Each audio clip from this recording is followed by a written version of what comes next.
नमस्कार। आज मैं फिर आपके सामने अपराध की एक और घटना लेकर आया हूँ। आज के अपराध की घटना थोड़ी पुरानी है। प्रदेश है राजस्थान और शहर है राजस्थान का कैपिटल जयपुर। बात है 7 जनवरी 2020 की, 5 साल पहले की बात है। जयपुर का प्रताप नगर थाना है और वहाँ पर सेक्टर 26 के यूनिक टावर अपार्टमेंट के आई ब्लॉक में फ्लैट नंबर 103 से धड़ाधड़ लोगों के फ़ोन आने लगे, थाने को भी और कंट्रोल रूम को भी।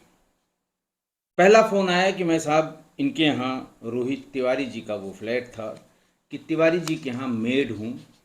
अभी मैंने शाम को आके काम करने के लिए दरवाज़ा खोला तो इनकी पत्नी की लहूलुहान लाश कमरे में पड़ी है। खैर, पुलिस फौरन आ गई। पूरा मोहल्ला वहाँ इकट्ठा हो गया। सबसे पहले पुलिस ने इस महिला के बारे में जो पता किया तो लोगों ने बताया कि साहब ये रोहित तिवारी की पत्नी श्वेता तिवारी है और इस घर में श्वेता तिवारी, उसका 21 महीने का बेटा श्रेयम और रोहित तिवारी, ये 3 ही लोग रहते हैं। केयरटेकर से उस ब्लॉक के रोहित तिवारी का नंबर लिया गया। रोहित तिवारी को फ़ोन से सूचना दी गई और पुलिस ने कहा कि आप फ़ौरन अपने घर पर आ जाइए। वो पूछता रहा क्या बात है। उसने कहा पहले घर पे आइए, हम इंस्पेक्टर प्रतापपुर बोल रहे हैं, प्रताप नगर बोल रहे हैं। वो भागते हुए आए और आते ही जब उन्होंने देखा कि उसकी पत्नी की लहूलुहान लाश पड़ी हुई है, ऐसा लग रहा है कि सिर पर किसी भारी या वजनदार वस्तु से प्रहार करके उसके सिर को तोड़ दिया गया। उसके सर पर गंभीर चोट पहुंचाई गई। चारों तरफ खून ही खून बिखरा हुआ था। पुलिस ने पूछा आप कितने बजे गए थे, कितने बजे लौट के आते हैं सामान्य रूप से, इस तरह के जो सामान्य बातें थी वो उनसे पूछी। और उस नौकरानी से भी पूछा कि तुम्हें कैसे पता लगा। उसने कहा कि साहब रोज़ाना की तरह शाम को मैं घरेलू काम काज के लिए जब आई तो गेट घर का पहले से खुला हुआ था। जब उसने कहा कि मैं फ्लैट में दाखिल हुई तो हमारी चीख निकल गई। कमरे के बेड पर रोहित साहब की पत्नी श्वेता की खून से लथपथ लाश पड़ी हुई थी। तो ये आई विटनेस अकाउंट हुआ। उसके बाद फिर पड़ोसियों से लोगों ने पूछा और आगे की कार्रवाई शुरू की। लाश देखकर इंस्पेक्टर ने बताया कि पहले इसके सिर पर किसी भारी वस्तु से प्रहार किया गया और फिर चाकू से इसकी गर्दन काटी गई है। पुलिस की जांच से जो उसके पति तब तक पहुंच गए थे रोहित, वो उनसे पूछताछ करके पुलिस को ये पता लगा कि श्वेता का मोबाइल फ़ोन मौके पर नहीं है। श्वेता के साथ किसी तरह की बदसलूकी के कोई निशान उस कमरे में या उस घर में मौजूद नहीं थे। कोई बदसलूकी नहीं की गई थी। श्वेता के घर में जितनी अलमारियां, कबर्ड, जो जो कुछ भी था वो इंटैक्ट था, यानी लूट के इरादे से की गई हत्या नहीं थी। तो पुलिस के दो कंक्लूजन, एक तो ये लूट के इरादे से नहीं की गई, मतलब खाली घर देखा, बदमाश आ गए, लूटने के लिए मार दिया और लूट के चले गए। दूसरा, किसी से किसी तरह की बात हो और उसके साथ कोई महिला के साथ कोई दुर्व्यवहार हुआ हो तो बात भी समझ में आती। ऐसा भी कुछ नहीं था। रोहित भागता दौड़ता जब फ्लैट पर पहुंचा था तो सारे मीडिया कर्मी उसकी तरफ दौड़ रहे थे। रोहित को अंदाज़ा लग गया कि इतनी भीड़ मोहल्ले की और मीडिया कर्मी, इसका मतलब कोई अनहोनी हुई है। लाश देखते ही रोहित टूट गया। पड़ोसियों ने उसे किसी तरह संभाला। रोहित ऑफिस जाते समय पत्नी और बेटे को हंसते खेलते छोड़कर गया था। और जब वो लौटा तो पूरा घर क्राइम सीन बना हुआ था। वही पीली पट्टी चारों तरफ लगाई हुई, भीतर एफएसएल के लोग अपना काम कर रहे, प्रभारी निरीक्षक और तमाम बड़े अधिकारी दोनों ही वहाँ पर मौजूद। पूरे घर का चक्कर लगा के रोहित जब वापस आया तो उसने कहा कि साहब, मेरा बेटा श्रेयम भी घर पर नहीं है। उसकी उम्र 21 महीने की है। रोहित ने वहाँ तलाशा, ऊपर गया, नीचे गया। पुलिस भी हैरान थी कि आखिर 21 महीने के बेटे को या बच्चे को कौन ले जा सकता है, या उसके साथ भी कोई अनहोनी तो नहीं हुई है। खैर, घर में कपड़ों पर मिले ब्लड स्पॉट से ये स्पष्ट हो रहा था कि कुछ न कुछ अनहोनी उसके साथ भी हुई है। पुलिस ने फ्लैट और पूरे अपार्टमेंट की तलाशी ली, पड़ोसियों और अपार्टमेंट में रह रहे लोगों से पूछताछ की, लेकिन बच्चे का कुछ भी पता नहीं लगा। अपार्टमेंट में जगह जगह सीसीटीवी लगे थे, लेकिन अधिकांश सीसीटीवी खराब थे। इनमें कोई भी रिकॉर्डिंग नहीं थी। इतनी बड़ी सोसाइटी में आने जाने वालों की जानकारी रखने का भी कोई सिस्टम नहीं था। आज की तारीख में आप देखते हैं जितने भी बड़े अपार्टमेंट्स हैं उनमें बाहर एक बैरियर वाला गेट होता है, एक वहाँ पर पियोन बैठता है, आने जाने वालों से पूछ लेता है किस नंबर में जा रहे हैं। पूछने की हिम्मत अगर बहुत नहीं पड़ती है तो जिस गाड़ी से हैं उस गाड़ी का नंबर नोट कर लेता है। बिना गाड़ी वाले, जैसे डोमेस्टिक हेल्प या बाकी कोई आता है, वो उनको पहचानते हैं, उनका नाम नोट कर लेते हैं। मतलब एक मोटा मोटा हिसाब किताब गेट पर होता है कि कौन इस सोसाइटी के भीतर गया और कौन वहाँ से निकला। घटना के करीब 2 घंटे बाद 7:30 पर रोहित के मोबाइल पर एक मैसेज आया। मैसेज में लिखा था कि अगर अपने बेटे को जिंदा देखना चाहते हो तो 30 लाख रुपए का इंतजाम कर लो। उसके बाद ये मैसेज लगातार आते रहे। अगले दिन रोहित ने मैसेज करने वाले व्यक्ति को वीडियो कॉल पर अपने बच्चे से बात कराने के लिए रिक्वेस्ट की। सामने वाले ने कहा कि उसके पास एंड्रॉयड फ़ोन नहीं है, जो फ़ोन है उससे वीडियो कॉल की सुविधा नहीं ली जा सकती। तब थोड़ा सा रोहित का दिमाग ठनका। उसने फौरन ये बात पुलिस को बताई। फिरौती के मैसेज जो आ रहे थे वो श्वेता तिवारी के मोबाइल से आ रहे थे, यानी मौके से श्वेता तिवारी का जो मोबाइल गायब था उसी मोबाइल से फिरौती के मैसेज आ रहे थे। पुलिस को फौरन समझ में आ गया कि इसको, बच्चे को किडनैप किया गया है। कि सामान्य रूप से किडनैपर्स जब किडनैप करते हैं किसी को तो कम्युनिकेशन उसी के नंबर से करते हैं। दूसरा नंबर करेंगे तो उससे सेल आईडी मिलेगी, आसपास या पहले बाद में किए गए नंबर्स की पुलिस तलाश करेगी। लेकिन श्वेता के ही नंबर में तो उसके जानने वालों के ही नंबर होंगे। तो पुलिस को ये कन्फर्म हो गया कि ये फिरौती के लिए अपहरण किया गया है। पुलिस ने मोबाइल के सर्विलांस के निर्देश दिए और जांच में जुट गई। शादी के 7 साल बाद उनको ये बेटा पैदा हुआ था, श्रेयम, जिसकी उम्र 21 माह थी। और 24 जनवरी 2011 में श्वेता की रोहित से शादी हुई थी। पेशे से केमिकल इंजीनियर, रोहित IOCL में मैनेजर था और उसकी ड्यूटी एयरपोर्ट पर थी उस दिन जिस दिन की घटना है। उसने बताया कि वो करीब 2 साल पहले जयपुर ट्रांसफ़र होके आए हैं और तभी इस बिल्डिंग में शिफ्ट हुए हैं।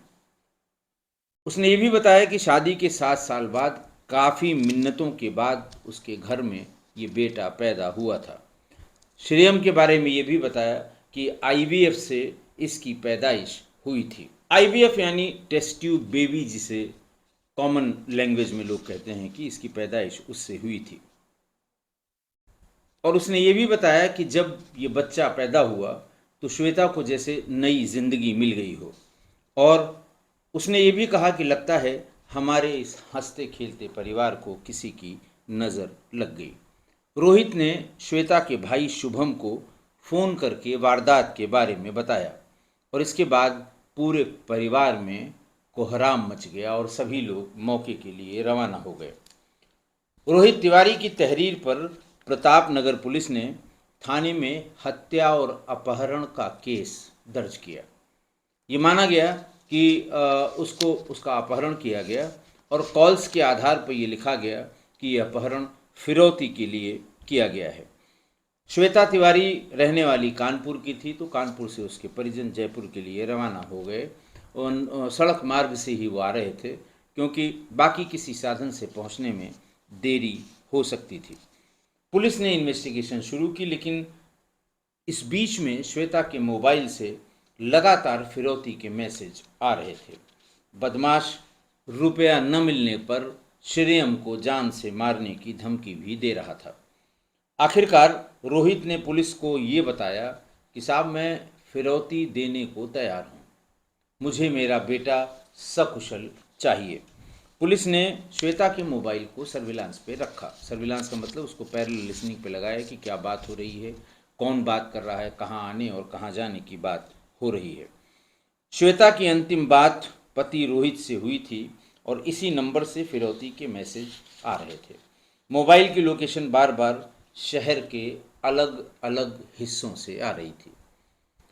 जब भी कभी शहर के अलग अलग हिस्सों से इस तरह के फ़ोन बदमाशों की, खासकर फिरौती के लिए जो अपहरण करते हैं, और पुलिस प्रयास करती है कि लोकेशन से उसको पकड़ा जाए, तो दरअसल वो बच्चे से कभी कभी बात भी कराते हैं, तो लेकिन गाड़ी में लेकर उसे घूमते हैं। अभी यहाँ से कॉल किया, अगली कॉल 100 किलोमीटर दूर से किया, फिर अगली कॉल 50 किलोमीटर दूर से किया, फिर तो इस तरह से पुलिस अगर सेल आईडी लेकर वहाँ दौड़ेगी भी, भागेगी भी, तब तक अगली लोकेशन आ जाती है और फिर पुलिस को लगता है कि पहली लोकेशन जहाँ वो भाग रही है वहाँ जाने से कोई फ़ायदा नहीं, अभी आदमी वहाँ पहुँच गया है जहाँ की लोकेशन मिलती है और जहाँ से ये मैसेज या कॉल की गई है।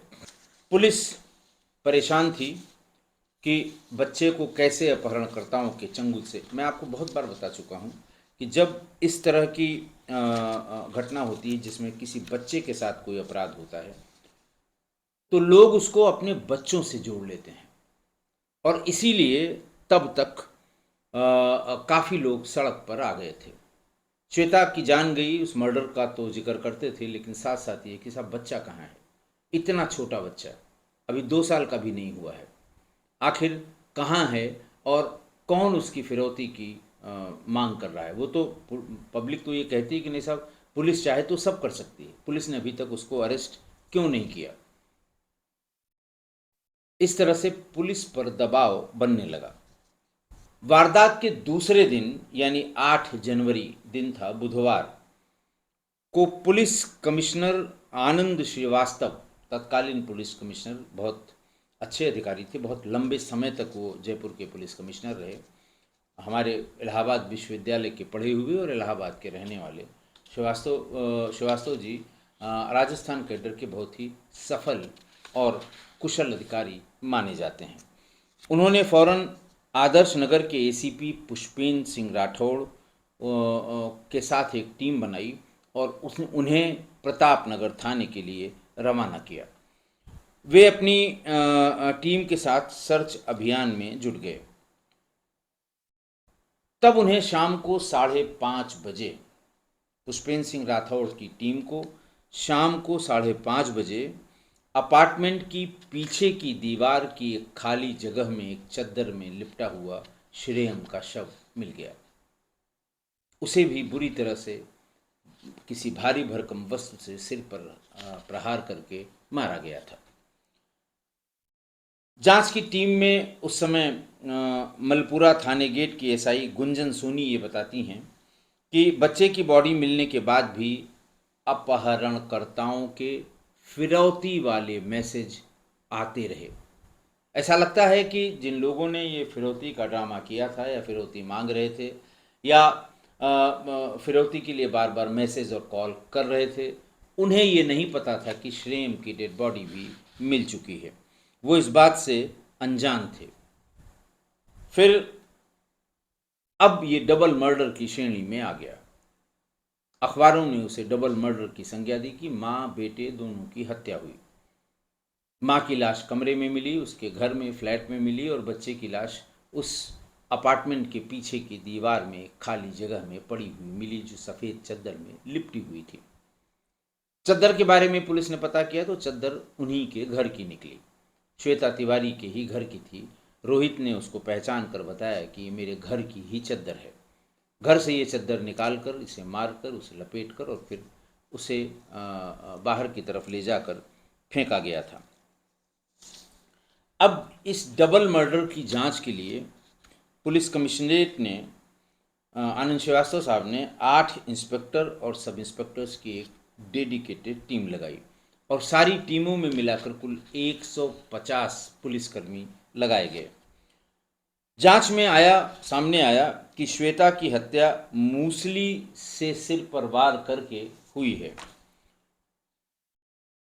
मूसली से सिर पर वार करके और फिर बाद में गला काट कर की गई है। पुलिस को खून से सना हुआ वो चाकू, जो किचन का पार्ट था, जो किचन का चाकू था, और सामान्य जो मूसली, ओखल और मूसली जो घर में होती है, वो भारी लोहे की मूसली भी पुलिस ने बरामद कर ली थी। घटनास्थल पर संघर्ष के कोई सबूत नहीं मिले थे। किसी तरह के का संघर्ष होना नहीं पाया गया था।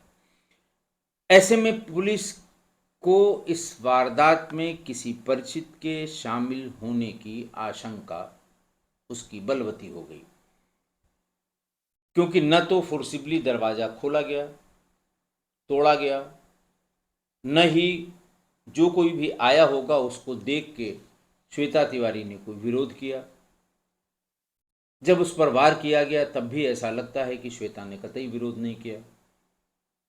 हाथ उसके सामान्य थे। जब विरोध होता है, संघर्ष होता है, तो हाथ में सिर के बाल भी होते हैं। कपड़े जो पहना हुआ है अपराधी या सामने वाला बदमाश जो मार रहा है, उसको जगह जगह से फाड़ना, चीरना, गिरना, चद्दर और बाकी सामान का टूटना, गिरना, ऐसा कुछ भी नहीं हुआ। तो पुलिस इस निष्कर्ष पर पहुंची कि इसमें किसी परिचित का ही हाथ हो सकता है। पुलिस ने सीआईएसएफ से एयरपोर्ट के सीसीटीवी कैमरों की फुटेज ली। जब अपने की बात हुई तो पहला दिमाग रोहित तिवारी पर ही गया। फुटेज में रोहित रोजाना की तरह सुबह ऑफिस पहुंचता और शाम 4:30 बजे ऑफिस से दौड़कर घर जाते समय दिखाई दिया। हालांकि एयरपोर्ट परिसर में जहां आईओसीएल का ऑफिस है, वहां लगे सीसीटीवी कैमरे में बिल्डिंग में चल रहे निर्माण कार्य को उस दिन वो बंद मिला। जो निर्माण कार्य वहाँ हो रहा था, वहाँ पर वो बंद मिला। वारदात के बाद हर शख्स यही जानना चाह रहा था कि आखिरकार ये हत्याएं किसने की। पुलिस भी कंफ्यूज थी। इस निष्कर्ष पर तो पहुंची कि न तो लूट हुई, न महिला के साथ कोई दुर्व्यवहार हुआ, न किसी तरह की हाथापाई हुई, और मौत हो गई, और साथ साथ छोटा बच्चा भी, उसको भी वहीं मारा गया होगा और फिर वहाँ से निकलकर अपार्टमेंट के पीछे की तरफ खाली स्थान पर फेंका गया होगा। तो कोल्ड ब्लडेड मर्डर है, लेकिन किया किसने है, पुलिस किसी निर्णय पर नहीं पहुंच पा रही थी। पुलिस के सामने सबसे बड़ा सवाल भी यही था कि न तो लूट है, न बदसलूकी है, और फिर भी ये डबल मर्डर हो गया है। माँ का शव 7 जनवरी की शाम को घर पर मिला। बेटे का शव अगले दिन यानी 8 जनवरी को दोपहर 4:30 बजे सोसाइटी के बाहर मिला। इसके बाद भी रोहित के मोबाइल पर फिरौती के मैसेज आते रहे। पुलिस ने इस मर्डर मिस्ट्री को सॉल्व करने के लिए अपनी प्राथमिकताएं तय कर लीं। पहला, पति पत्नी के बीच कोई मतभेद तो नहीं था। दूसरा, पति या पत्नी के किसी और से संबंध तो नहीं थे।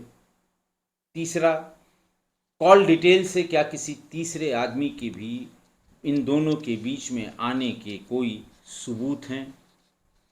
चौथा, पैसे की लेन देन का रोहित या रोहित की पत्नी से कोई विवाद किसी से पहले तो नहीं हुआ। अगला कि क्या श्वेता के किसी संबंध के बारे में उसके पति को पता लगा हो या जिससे उसका संबंध है, क्या ऐसा कोई आदमी है जो किसी तरह की बेवफाई के कारण उसने बच्चे और श्वेता दोनों की हत्या कर दी। ये 7 बिंदुओं पर पुलिस ने विवेचना शुरू की। सबसे पहले कॉल डिटेल सबके, श्वेता के पति रोहित तिवारी के, श्वेता के घर वालों के, रोहित के घर वालों के, सबके कॉल डिटेल्स निकाल कर उनकी एनालिसिस शुरू की। दूसरा, जब से वो लोग जयपुर आए हैं तब से उनकी सीडीआर निकाल कर दोनों की सीडीआर में किसी तीसरे से सबसे ज़्यादा बात होने वाले नंबर्स को भी पुलिस ने निकाल लिया।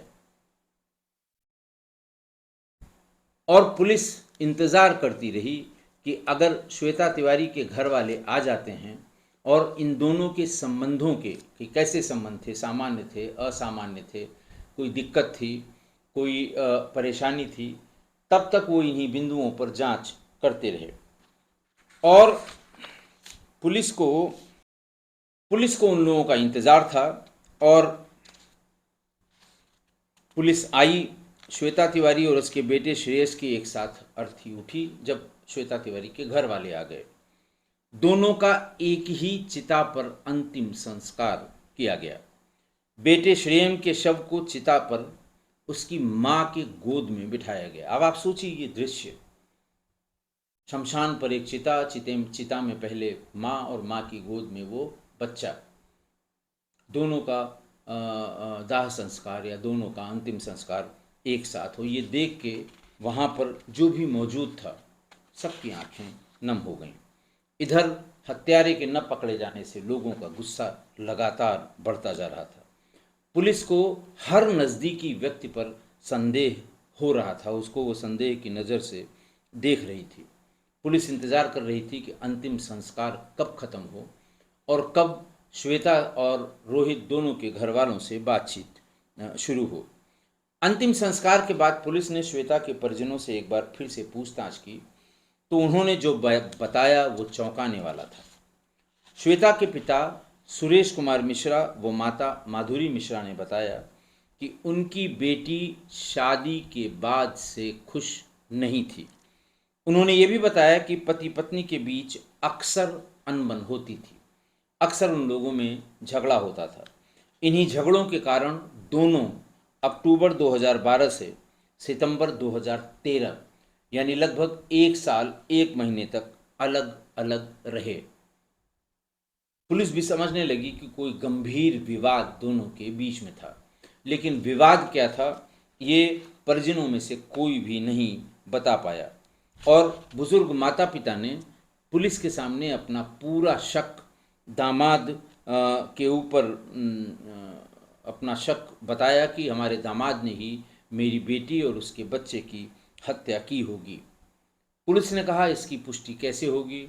फौरन उन लोगों ने घर पे रखे हुए कुछ कागज़ व्हाट्सएप से मंगाए और 2012 में श्वेता के लिखे पत्र को पुलिस को सौंप दिया कि ये सबूत है जो ये दर्शाता है, जो ये दिखाता है कि दोनों के बीच संबंध किस तरह से खराब हुए थे या किस हद तक खराब हुए थे।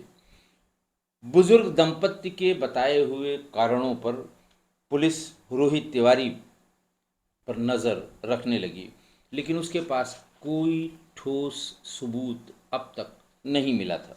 दामाद पर शक करने की और भी वजहें उनके परिजनों ने बताई। उन्होंने कहा शादी के परफॉर्म होने के पहले से ही एक झंझट शुरू हुई दोनों परिवारों के बीच में। रोहित का परिवार चाहता था कि शादी दिल्ली से हो, श्वेता का परिवार चाहता था कि यह शादी कानपुर से हो। दोनों जब सहमत नहीं हुए और बात बहुत बढ़ गई तो बीच में गाजियाबाद में शादी होना तय हुआ कि न दिल्ली में होगी और न ही कानपुर में होगी। ये शादी गाजियाबाद में होगी और शुरुआती अनबन पति पत्नी के बीच इसी ताने को लेकर कि तुम्हारी बात नहीं सुनी गई, हमारी बात नहीं सुनी, फलां की वजह से गड़बड़ हुई, इस तरह के तानों से लेकर ये शुरुआती अनबन उन दोनों के बीच शुरू हो गई और अगले दिन से ही ये अनबन रहने लगी। और फिर बताया जैसा उन लोगों ने कि सितंबर 12 से अक्टूबर 13 तक ये लोग अलग अलग रहे। परिजनों ने बताया कि श्वेता और रोहित के बीच झगड़ा उस हद तक पहुंचा कि रोहित श्वेता के साथ मारपीट भी करने लगा। 5 जनवरी को हुए झगड़े के बाद रोहित ने साले शुभम को मैसेज किया था। ये घटना 7 जनवरी की है और 5 जनवरी को एक मैसेज रोहित ने अपने साले शुभम को किया था कि मैं इस औरत का चेहरा नहीं देख सकता। इसकी पुष्टि रोहित के मोबाइल के इनबॉक्स में मिले हुए मैसेज से हो गई। बाकी कैसे पुलिस ने इस केस को वर्कआउट किया, क्या हुआ था उस दिन, क्या कारण था उस दिन, ये मैं आपको कल इस घटना के अगले और अंतिम पार्ट में बताऊंगा। देखिएगा, क्योंकि ये संबंधों की ऐसी उलझी हुई कहानी है, पति पत्नी के संबंधों की कह लें, और भी तमाम संबंध इसमें विवेचना के दरमियान आए होंगे। तो इन संबंधों की इस उलझी हुई कहानी का अगला भाग और अंतिम भाग कल मैं आपके सामने प्रस्तुत करूंगा। आज के लिए इतना ही। बहुत बहुत धन्यवाद।